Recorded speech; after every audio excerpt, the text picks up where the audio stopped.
আমাদের শখের কবুতরগুলোর জন্য প্রায়ই আমাদের খাবার ক্রয় করতে হয়। আর এই খাবার ক্রয়ের ক্ষেত্রে আমাদের সকলেরই খুব সাবধান হওয়া উচিত। কেননা খাবার যদি পরিষ্কার না থাকে বা খাবার যদি কোনো রকম মেডিসিন বা ছত্রাকে আক্রান্ত থাকে, তাহলে কিন্তু খাবারগুলো খেয়ে আপনার কবুতর, এই যে আমার কবুতরের মতো, এরকম হজমের সমস্যা হবে। আমার কবুতরগুলো নতুন, এই যে আজকে খাবারগুলো খেয়ে কেউ হজম করতে পারছে না, ম্যাক্সিমাম কবুতরগুলো খাবার বমি করে ফেলে দিচ্ছে। এই জন্য আমাদের সকলেরই খাবার ক্রয়ের ক্ষেত্রে দেখতে হবে যেন খাবারগুলো অপরিষ্কার না থাকে এবং কোনো রকম ছত্রাক বা ভাইরাসে আক্রান্ত না থাকে। ধন্যবাদ। আমাদের শখের কবুতরগুলোর জন্য প্রায়ই আমাদের খাবার ক্রয় করতে হয়।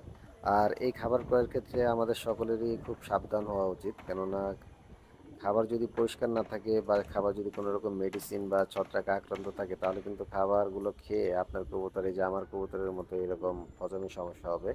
আমার কবুতরগুলো নতুন, এই যে আজকে খাবারগুলো খেয়ে কেউ হজম করতে পারছে না, ম্যাক্সিমাম কবুতরগুলো খাবার বমি করে ফেলে দিচ্ছে।